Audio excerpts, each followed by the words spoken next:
One night we were playing Truth or Dare. My girlfriend lost.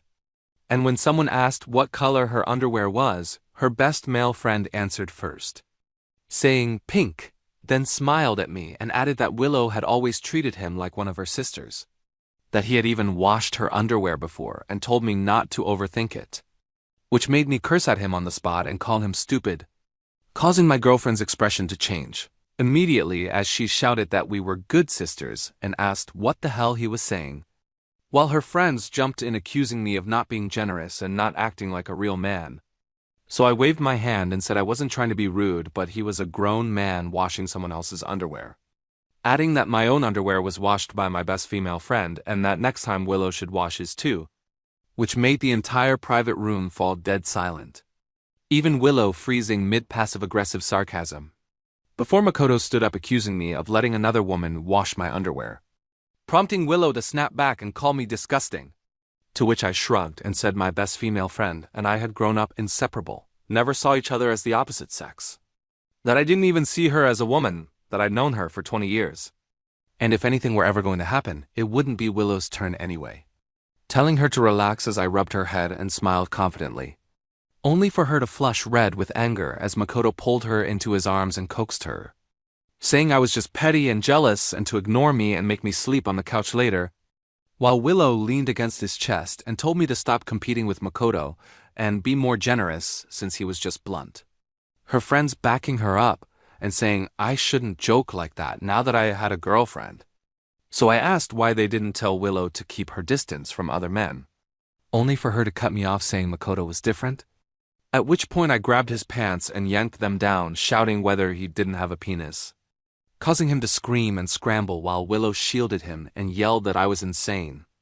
And I casually replied that they were besties, so what was wrong with taking a look?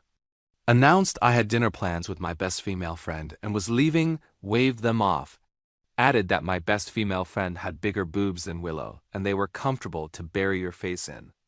Told Makoto to eat something good, then pointed at Willow's flat chest, laughed and slammed the door, even though the truth was Willow had chased me first, bringing me water at the basketball court and making heart-shaped lunch boxes, pursuing me until we got together despite friends warning me not to date girls with too many best friends or tight cliques, which I ignored because she had her best male friend and I had my best female friend. And after 3 days of no contact, Makoto added me on WeChat, calling Willow Wee-Wee, saying she had always sulked and he comforted her, apologizing on her behalf and suggesting a hike to clear misunderstandings, which I accepted while eating barbecue, only to arrive at the mountain and see Willow and Makoto in matching sun protection jackets with 2 girls behind them, Willow shyly hooking my arm and apologizing, saying what happened before was her fault and her friends went too far, that we should be good again since we'd met each other's parents, while the girls muttered reluctant apologies and Makoto slung an arm around me telling me not to be petty and to put it behind us. As Willow shook my arm and acted cute, "You're not mad at me anymore, right, hubby?" My friends have never apologized to anyone before. They only came today so we could make up. Then she said, "Hubby, aren't you going to show some appreciation?" Willow blinked at me suggestively, clearly hinting that I should treat her friends to lunch. Fine. Seeing how well-behaved she was being, I cleared my throat and said I thank your ancestors 18 generations back. Willow, one of the girls, stomped, her foot in rage pointing at Willow and yelling, "Willow, don't be such a pick-me. If you want to be romance brain, fine, but why drag us here to apologize to your boyfriend? Now we're getting humiliated by him. What are we, trash?" With no self-respect, I immediately stepped in front of Willow, shielding her behind me. "I won't allow you to talk about my Willow like that. You go on and on about women supporting women, yet you're the ones tearing Willow down to nothing. I see it clearly now, loving women is just your lie. Hating women is who you really are." Maybe it had been too long since anyone stood up for her like this. Willow's eyes instantly sparkled. She nestled into my arms and hugged me, saying, "George is my boyfriend. What's wrong with loving him?" The 2 girls had nothing more to say.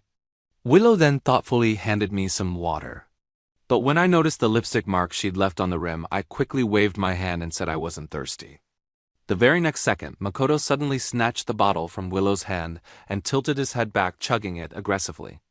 As he lifted his neck, a titanium steel chain slipped into view, and at the end of it hung a silver ring. I recognized it at once. It was the couple ring I had given Willow. Makoto said, "George, you don't mind me drinking Willow's water, right? We've shared chopsticks since we were kids, pure friendship. Just some life advice: love is about freedom, not control. You're just her boyfriend. Don't interfere too much in her life." Willow noticed nothing. She was busy rummaging through her bag to find tissues for Makoto. I saw Makoto raise his eyebrows at me provocatively. When I stayed silent, Makoto continued, "We already apologized. Shouldn't George apologize too? You made up an imaginary woman just to win an argument, and that made our Willow cry for days." Makoto looked like he was standing up for Willow, all righteous and indignant. Willow looked at me frowning. "George, you really did go too far." I still didn't speak. Just then a girl in casual sportswear, slim waist, long legs, walked over. She took the water bottle I'd already twisted open for her and lifted it to take a sip. Then she said, "Sorry I'm late. I'm George's best female friend." Chapter 3. Aina showed up at exactly the right moment. I casually wrapped an arm around her shoulders and introduced her with intimacy. "This is Aina, my best female friend. We were born in the same year, same month, same day. We're all friends here." I invited her to hike with us. "No one minds, right?" Willow shoved Makoto away beside her and grabbed my arm. "George, how can you put your arm around another woman?" I stroked my chin and smiled. "Aina isn't just anyone. She's basically family, pure friendship. You're not actually jealous of my best female friend, are you? Don't be so petty. I don't even see her as a woman. She's different." As I spoke, I pried Willow's hand off and casually pinched the soft flesh at Aina's waist. "George, come back." Willow's face completely darkened. After all, Aina was strikingly attractive enough to quietly outshine her.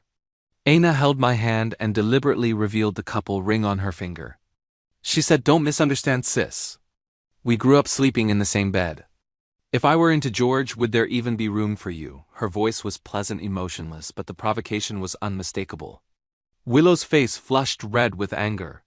She glared at Aina and snapped, "George already has a girlfriend. Can you keep your distance?" Before Aina could speak, I smiled and said, "Willow, why are you being so selfish? Just some life advice: love is freedom, not control. You're just my girlfriend. Don't interfere too much in my life." Willow shouted, "She's a woman." I waved my hand dismissively. "Hey, I don't see her as a woman." "Makoto, why don't you help talk some sense into Willow? Girls shouldn't get irrationally jealous." Makoto stood beside Willow as if only now snapping back to reality. He lowered his head, pinched Willow's cheek awkwardly, and forced a laugh. "Come on, Willow, let's go hiking. We can't have all of us childhood friends standing around waiting for you." Unfortunately, Willow was too angry for that to work. She suddenly rushed over and pointed at the ring on Aina's hand, screaming, "Why is your ring on her finger?" I smacked my forehead. "Oh right, she said she liked it. Letting her wear it for a couple of days isn't a big deal." Aina smoothly picked up the thread. "We've shared everything since we were kids. What's his is mine." Willow was so angry she practically stomped in place. She screamed hysterically, "That's our couple ring." Then she said, "George, this is cheating." Her eyes were bloodshot, on the verge of tears. I dropped my smile and tilted my chin slightly. "Then what do you think Makoto is wearing?" Willow turned her head and then angrily yanked the ring off Makoto's neck. She snapped, "When did you take my ring?" Makoto scratched his head awkwardly. "It's just a crappy ring." "What's the big deal?" Willow's two best female friends also rushed over to back him up. "Yeah, exactly. That cheap ring your stingy boyfriend gave you doesn't look worth anything. Is it really worth freaking out over? Back then we even shared socks." I chuckled and asked, "So did you share beds with each other's boyfriends too?" The two girls shot me a hateful glare and shut up, their faces burning red. Willow hurriedly put the ring back on her finger and said sweetly, "Hubby, look, I got mine back. You should put yours on too." Seeing how sincere she looked, I decided to give her a little reward. I put the ring back on. Willow finally relaxed. While hiking, Willow stuck to me the entire time, clingy and affectionate, just like when we were in our honeymoon phase. Makoto tried several times to talk to Willow, but she ignored him every time. He clenched his fists and glared at me, looking like he wanted to tear me apart with his bare hands. Willow said, "Hubby, I know you were upset about Makoto and me, so you deliberately brought someone to make me jealous. I know I was wrong.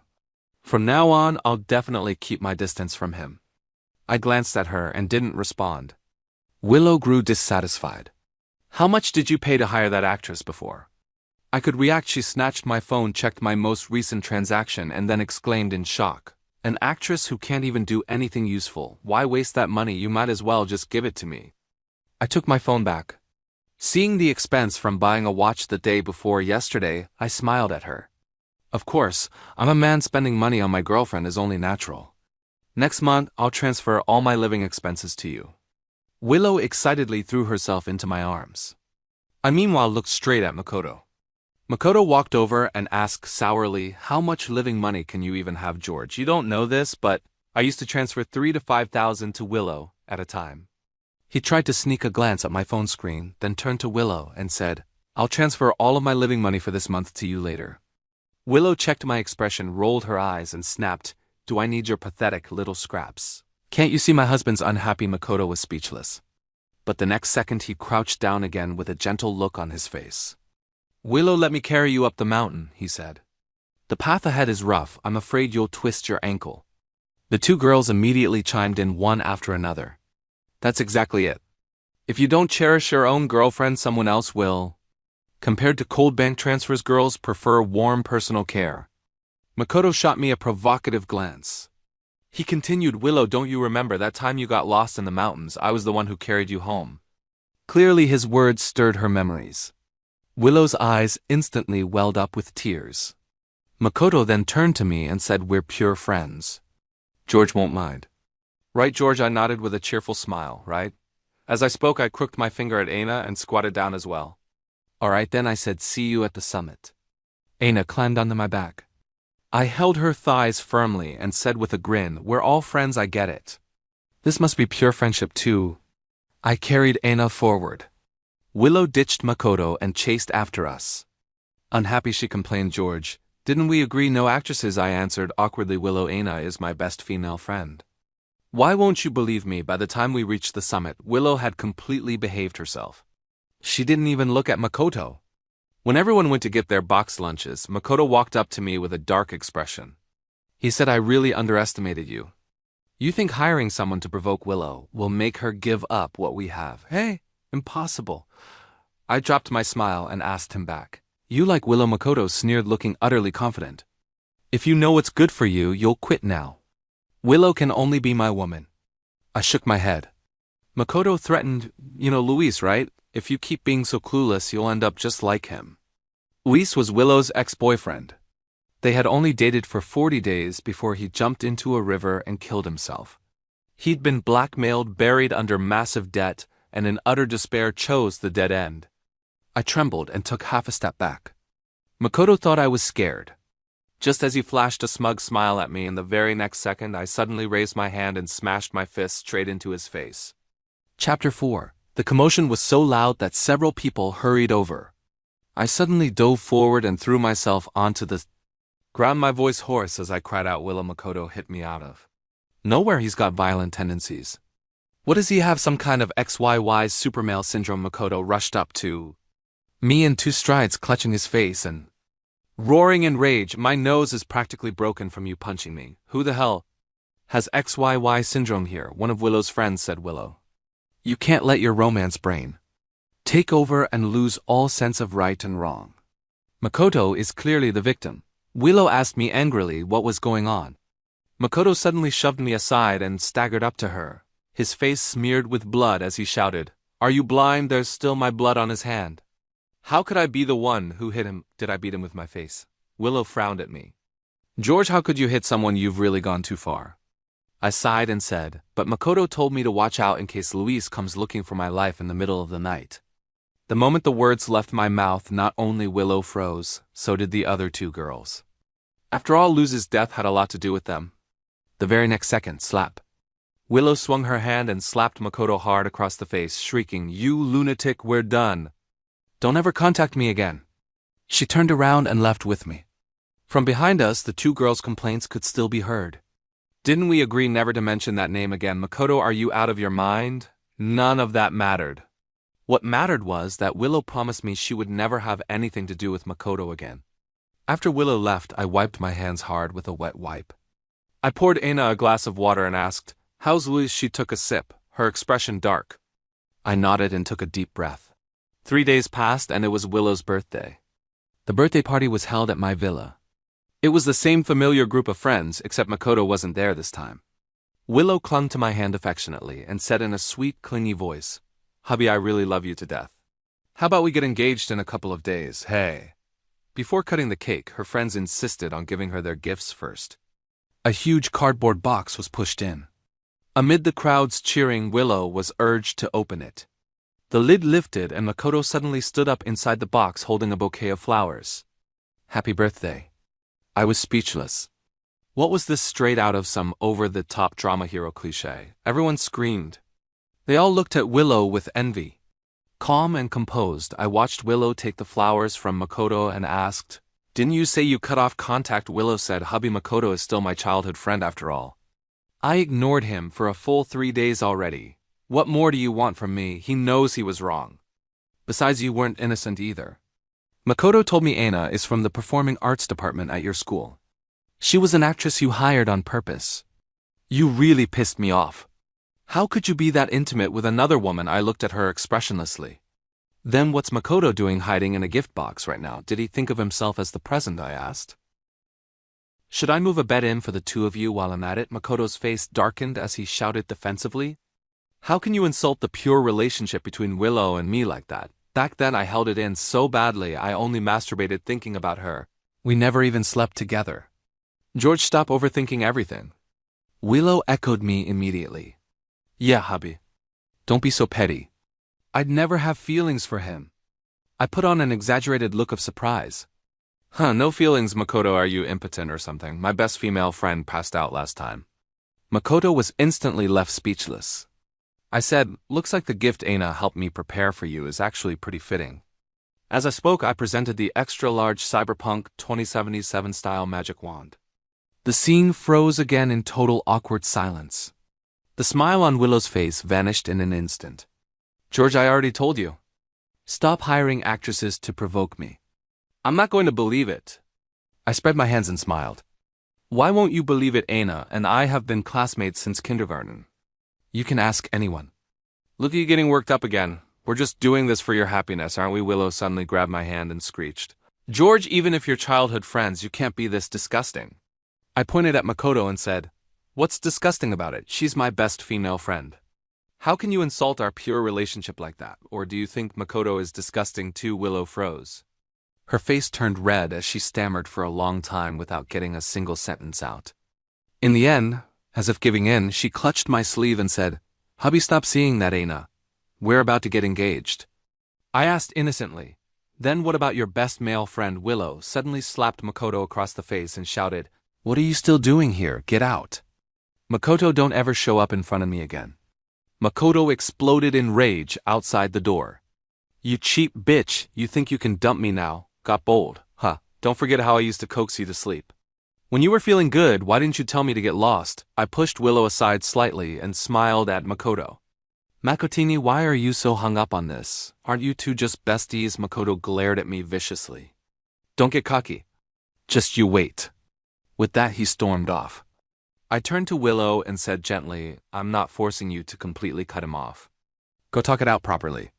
You've known each other for so many years. I'll give you 1 week. Can you handle it cleanly? Willow threw herself into my arms. Touch. Hubby, you're so good to me. After the party ended, I took off my jacket and threw it straight into the trash. In the car, I couldn't help complaining to Aina, trash man, trash woman. Aina laughed and poked my forehead. You really worked hard. Makoto's threats weren't empty words. That very night, a post appeared on the campus confession wall. Title: 20 Years of Friendship. My MPD bestie's boyfriend is forcing her to cut ties with me. The post blew up instantly. Countless replies. It was quickly pinned to the top. Chapter 5. I read the post. It was long and detailed, filled with so-called evidence that during our relationship I had prevented Willow from interacting normally with her friends. This included but was not limited to storming out in the middle of gatherings, hurling insults at my girlfriend's friends during a hike, and in an extremely scumbag way ruining her birthday party. They even posted screenshots of their private group chat where they gossiped about me behind my back. No names were mentioned, but the identifying details were painfully precise. A junior year physics major. A rich second-generation heir. The only thing missing was my name and ID number. Before long, someone in the comments posted my photo. Rumors and insults came flooding in. Sometimes when I walked down the street, people would stare at me and whisper among themselves. In public elective classes, no one was willing to team up with me for group assignments. I was isolated because of that post. Some people even exaggerated the story and reposted it on social media. Under the posts where I used to document my daily life, hateful comments kept piling up. For 3 straight days, public opinion kept snowballing. But Willow never called me, not even once. The last message from Willow on WeChat was still from 2 days ago. She had said, "Hubby, I'm handling things between me and Makoto." I forwarded the online post to Willow. At that exact moment, Makoto called me.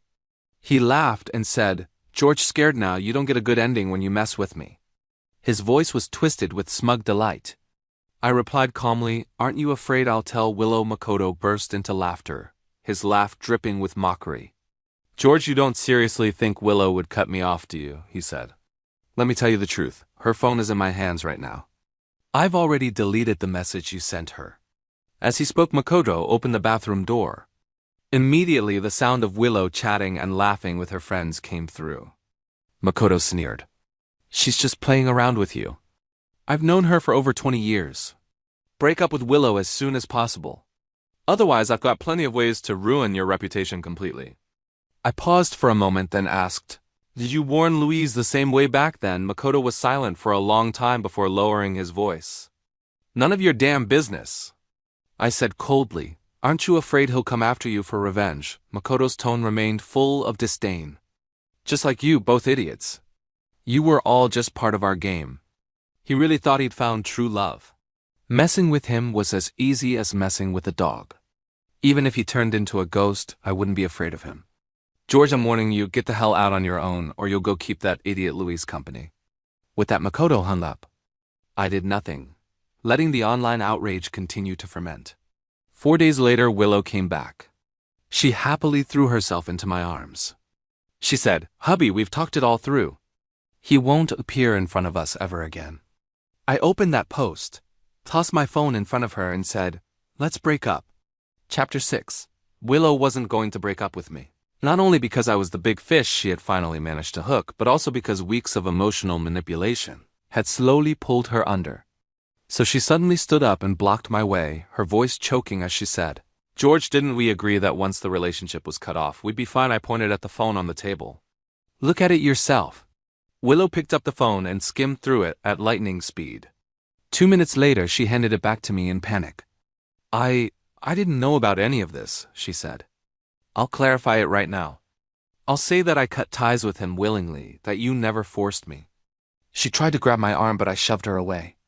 With disappointment written all over my face, I said, "They say you shouldn't date girls who have too many friends. Now I finally understand why. You don't have to make things hard. Let's just break up."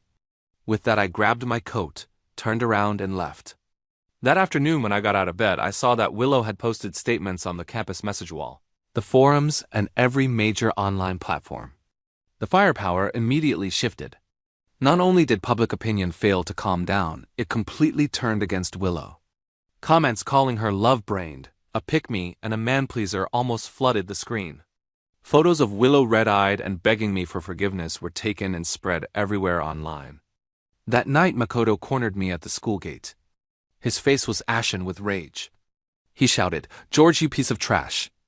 Do you have any idea how much this is hurting Willow? She's getting ripped apart online and you're enjoying it. How can you be this scummy?" I remained unmoved and replied, "My girlfriend is getting cursed at. What does that have to do with you?" Makoto's eyes were bloodshot, like he wanted to tear me apart. I asked casually, "What are you, her simp?" Makoto clenched his fists, fury boiling over. It felt like he was about to swing at me any second, yet he froze in place as if his rage meter hadn't quite filled up. So I raised my hand and swung a full-force slap straight across his left cheek. That finally maxed out his rage bar. Makoto lifted his hand about to strike back, but the next second, "What are you doing?" Willow came rushing over from a distance and with a loud smack slapped Makoto across the right cheek. Makoto stood there with both sides of his face swollen red and screamed, "You bitch! Are you out of your mind?" Willow snapped angrily, Didn't you promise you wouldn't appear in front of George again? And now you're even trying to hit him? George is my boyfriend. I always treated you like a sister. Who would have thought you had those feelings for me behind my back? Makoto stood up trying to explain himself. I shot him a provocative smile. Sure enough, he completely lost it and lunged at me trying to beat me up. He yelled, "You piece of trash! This is all you're doing." I shoved him away, grabbed Willow's hand, and strode off. I said helplessly, "He's completely insane." After that, Willow repeatedly promised me that she would expose everything Makoto had done. But I didn't wait for her. I had already taken the lead online, revealing the truth that this so-called best friend was actually a man. The situation reversed, and sure enough, gossip-hungry onlookers swarmed in the moment they caught wind of it. The comment section exploded into chaos. Quite a few women accused me of being petty, saying it was perfectly normal for women to have a best male friend but abnormal for men to have a best female friend. At least there was some good news. Plenty of opposing voices showed up as well. Some people fired back, saying that if men aren't allowed to have best female friends, then where do women get their best male friends from? Were their left and right brains fighting each other? For a while opinions flew in every direction. Makoto, however, suddenly went silent.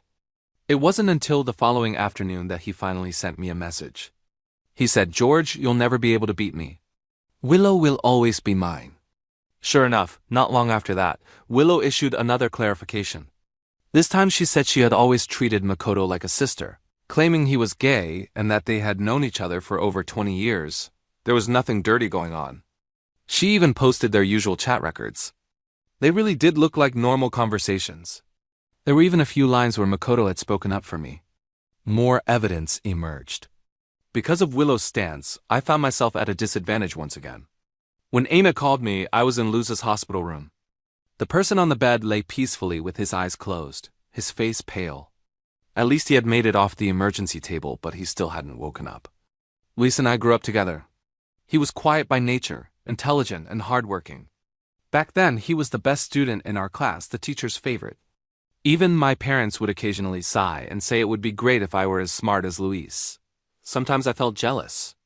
Jealousy is normal, even brothers aren't immune to it. But we were still the closest brothers. When he was falsely accused of sexual harassment and subjected to massive online harassment, I happened to be on medical leave from school. The next time I saw him, it was already in the hospital. Not long ago, he had been happily sharing good news with me, saying he'd found the best girl in the world, and I had sincerely congratulated him. Luis, just wait a little longer. Those people all deserve to pay the price. Willow called me. I didn't pick up.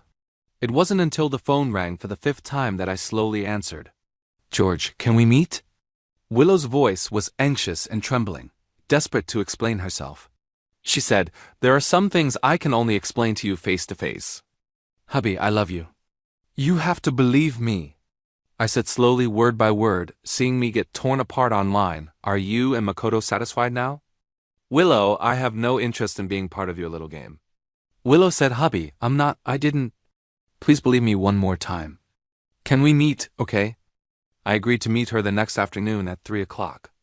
Because of the anniversary rehearsal, I waited for her behind the main auditorium. During that time, the people rehearsing would rest in the audience seats behind the black curtain. Since Willow wanted to explain, then she could explain everything clearly, right in front of students from every department. Chapter 7. I had already arranged things in advance. When Willow arrived, I was the only one standing behind the stage. She said softly, "Hubby." Her voice was loud. The acoustics of the grand auditorium were exceptional. It was as if she were speaking through a loudspeaker. Willow froze for a moment. After scanning her surroundings and seeing no one nearby, she immediately hurried up to me.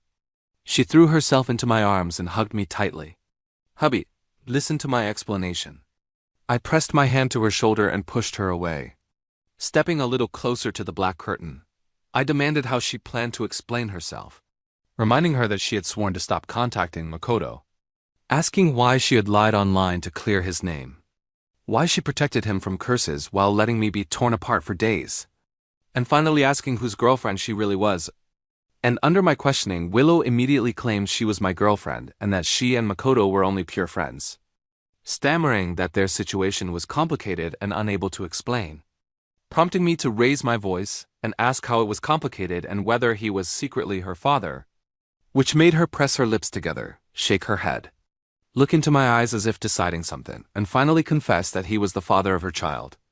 A revelation that shocked me so badly I cursed aloud, forced myself to calm down, looked her over, confirmed she was pregnant, and laughed in furious disbelief about her so-called pure friendship, realizing how this shameless cheating pair kept pushing my limits, while Willow's eyes reddened as she sobbed that it was an accident, that both she and Makoto were drunk that night, only for me to cut her off and ask why she had been drinking with him if she had cut contact, making her cry harder as she begged that she only wanted one last drink before ending things and insisted she only liked me, which led me to coldly tell her to abort the baby, only for her to say it was still alive and that her religious parents already knew and refused abortion, making me nearly laugh as I declared the breakup, knowing my goal was already achieved since the audience hidden behind the black curtain from various majors would soon spread this explosive gossip across campus. And as I turned to leave, Willow suddenly grabbed my sleeve and dropped to her knees, begging me not to break up, saying she had chosen me to marry, that we had met each other's parents, that I could raise the child as my own because feelings mattered more than blood. Words that genuinely stunned me with how disgusting her shamelessness was, forcing me to step back and firmly reject her immoral proposal. Call her and Makoto sickening, declare us done, only for her to clutch my pant leg and threaten me with online hatred and false accusations that would ruin me forever, which pushed me to provoke her about Louise, asking if she framed and smeared him too, making her relax and contemptuously admit she nearly manipulated him for money. At which point I lost control, kicked her away, raised the curtain to reveal over 100 stunned spectators filming everything. So Aina stepped forward and slapped Willow repeatedly as cheers erupted, until Willow realized she had been exposed and screamed that I set her up, only for me to sneer that I had simply shown everyone her true gold digger face. After which she fled in disgrace. Aina praised my effort. I explained I did it for Louise, who had helped me since childhood, believing scumbag men and shameless women deserved eternal contempt, and later, back at the dorm, I received a smug call from Makoto bragging about Willow's pregnancy and mocking me to either leave or become the backup fool who would raise his child. Of course, even if you do take the fall, it won't be long before Willow comes back to me and realizes who really matters to her, George. You'll never be better than me. I let him finish his long, self-satisfied rant before calmly reminding him, you might want to check the school's official website and the campus confession wall now. Congratulations, your filthy scandals are known by the entire school. Makoto scoffed, don't think you can provoke me. I'm not falling for that. I'm about to be a father. You're just raging because you're powerless. Chapter 8. I hung up the phone and went to the hospital to see Louise. I told him everything that had happened these past few days, telling him that the true faces of that scumbag man and that vile woman had already been exposed. I told him to wake up as soon as possible. It would be far too regrettable not to witness revenge being served with his own eyes. Aina was standing at the door. She said, George, on behalf of Louise, thank you. I hesitated for a moment before saying, if there's any good news, please let me know immediately.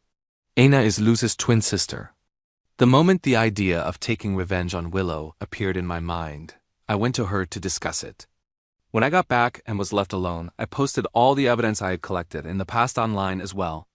The recordings and photos from the bar, the words he used to warn me when we went hiking, and every screenshot and call log from my chats with Makoto. I had saved them all. Whether he was really the so-called best male friend and whether he was actually gay. These things were more than enough to prove it. A storm of chaos erupted in the school's official super topic. As I released the evidence, countless people came forward to accuse Makoto, saying he had a small clique and often went to nightclubs with several guys to coordinate their hookups. There was no way he could be gay. After that, Makoto called me countless times to curse me out. I recorded every call and posted them. Later on, after he kept taking losses, he stopped cursing altogether. For a long time, I didn't see Makoto again. I heard he couldn't take the online harassment and had taken a leave of absence from school. Whatever. Not long after, two guys came to find me saying they were there to stand up for Willow and Makoto. No need to guess, I knew they were members of that small clique who often went clubbing with Makoto. I asked them, "Don't you have girlfriends?" The two of them suddenly became nervous and questioned what I was trying to do. I smiled and asked, "So, whose child is Willow carrying?" Really don't think I couldn't tell. The relationships in their circle were complicated far more than just Makoto and Willow. The two of them ran off and never came to look for me again. When Aina and I started dating, Willow appeared. She wanted to talk to me alone in a cafe. I readily agreed. She asked, "Did you ever really love me?" Willow's very first sentence left me speechless. Before I could reply, she started explaining on her own.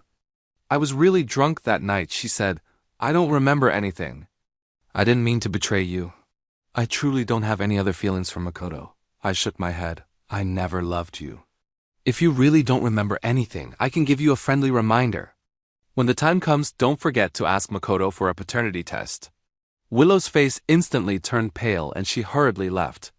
So whose child is it? Really hard to guess, but there's plenty of time ahead. Let them slowly agonize over who the child's father is while sitting in prison.